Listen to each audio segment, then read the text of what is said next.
Que Deus em Cristo continue abençoando a nossa noite, continuando aquela reflexão intitulada 6 verdades a respeito da volta de Cristo.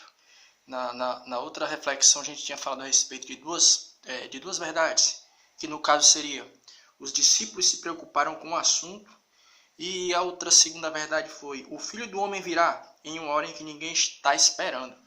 E agora a gente vai estar falando de forma rápida e objetiva, né, a respeito da terceira verdade e da quarta. Né?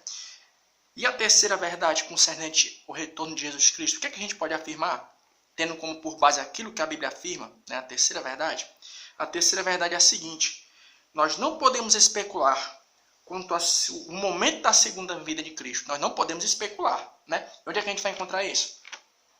Atos dos Apóstolos, capítulo 1, versículo 7. Atos dos Apóstolos, capítulo 1, versículo 7. Nós não podemos especular, marcar o dia e a hora do retorno de Cristo. Né? Atos dos Apóstolos, capítulo 1, versículo 7, que diz assim: e disse-lhes: não vos pertence saber os tempos ou as estações que o Pai estabeleceu pelo seu próprio poder. Né? Os discípulos ali naquele momento que antecedeu a assunção do Senhor Jesus Cristo até os céus, porque nesse momento aqui que Jesus estava falando, ele estava dando as últimas instruções aos discípulos, né? Logo após a sua ressurreição e antes da sua assunção até os céus. Né? Aqueles 40 dias em que ele ficou com os discípulos, dando as instruções finais. E nesse momento, os discípulos fazem a seguinte pergunta: Senhor, quando é que vai acontecer a restauração de todas as coisas, o teu retorno? Aí ele responde, né?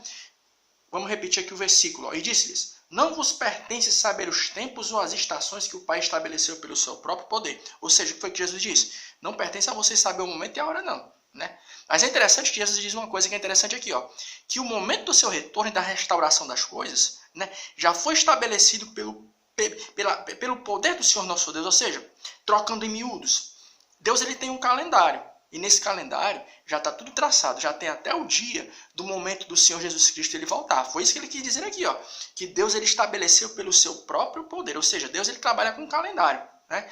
E é interessante que no decorrer das eras, dos tempos, né, a gente sabe, estudando um pouco a respeito de seitas e heresias, por exemplo, né, que surgiram muitas pessoas que marcaram o dia do retorno do Senhor Jesus Cristo. Isso provocou em alguns até um certo desânimo. Né? Ah, fulano marcou que Jesus ia voltar, né?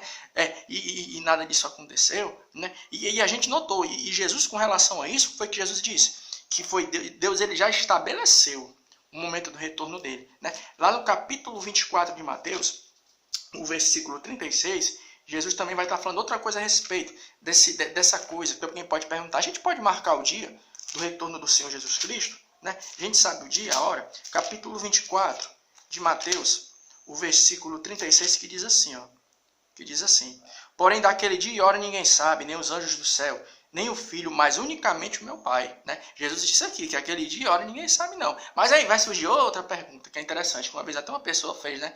Como é que pode? A gente aprende nos evangelhos que Jesus ele era Deus, porque uma coisa vai puxando outra, né? A gente aprende nos evangelhos que Jesus era Deus, e nesse momento ele não sabia. Aí isso dentro da cristologia vai gerar um certo debate, né? Mas a gente, de forma bem breve, a gente pode tentar aqui sistematizar um pensamento. Porque alguém pode fazer a seguinte pergunta: poxa, Jesus ele era Deus. E naquele momento que ele estava andando com os discípulos, ele não sabia o dia do seu retorno. A gente entende o seguinte, que Jesus, embora ele fosse Deus, para que ele viesse se encarnar, ele teve que fazer o quê? Ele teve que se limitar. Né? Como Deus, ele não veio como Deus ali em sua totalidade, ele teve que se limitar para poder ele caber naquele envelope de carne, no corpo humano, né? Porque se ele viesse com toda a sua totalidade, com certeza aquela estrutura corpórea não aguentaria, né? Aí é interessante que Jesus vai falar uma coisa interessante no Evangelho de João, capítulo 17, para confirmar isso que a gente está falando, né? Que Jesus, quando ele se encarnou, mesmo ele sendo Deus, ele teve que fazer o quê? Ele teve que se limitar, né? João 17, 5, que diz assim: e agora, glorifica-me tu, ó Pai, junto de ti mesmo, com aquela glória que eu tinha contigo antes que o mundo existisse. Ou seja, Jesus está falando aqui que ele tinha uma glória, ele está fazendo referência ao passado. Né? Ou seja, Jesus aqui está fazendo referência a algo que ele tinha e naquele momento ele não tinha, que no caso que era a sua glória, com a sua totalidade. Né? Porque vai se gerar essa pergunta, como é que pode? Né? Jesus Cristo ele não sabia do seu retorno? Naquele momento não. Mas com certeza agora ele está sabendo, depois que ele foi glorificado e foi assunto aos céus. Né? Outra coisa interessante aqui é com relação à quarta verdade. A quarta verdade. O tempo de Deus não é o nosso tempo. Segunda Epístola de Pedro 3,8. Segunda Epístola de Pedro 3,8 que diz assim: mas, amados, não ignorei uma coisa, que um dia para o Senhor é como 1000 anos, e 1000 anos como um dia. Porque alguém vai dizer assim, né? Rapaz, já está com tanto tempo que a galera marca que Jesus vai voltar, Jesus ainda não voltou, né? Alguém pode dizer, e algumas pessoas ficam até meio desmotivadas, já está com tanto tempo que essas pessoas marcam que Jesus vai voltar e não volta, né? Aí Pedro, é engraçado que a Bíblia ela vai ter uma palavra para cada situação.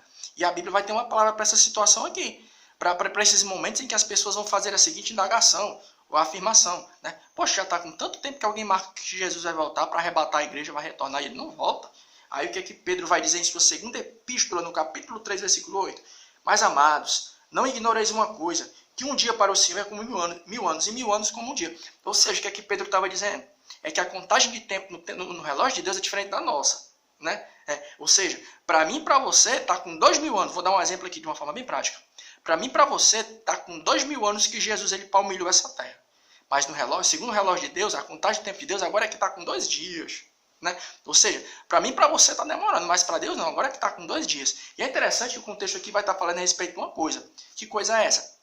É que nesse contexto que a gente leu esse versículo aqui, no capítulo 3, versículo 8, da segunda epístola de Pedro, né, as pessoas vão fazer a seguinte pergunta.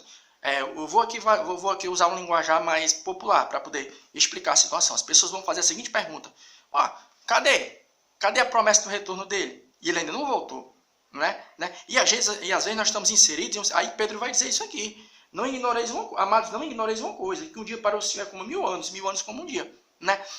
Então o que é que acontece? Às vezes nós estamos inseridos em um contexto em que às vezes as pessoas diziam isso, né? Realmente, poxa, cadê?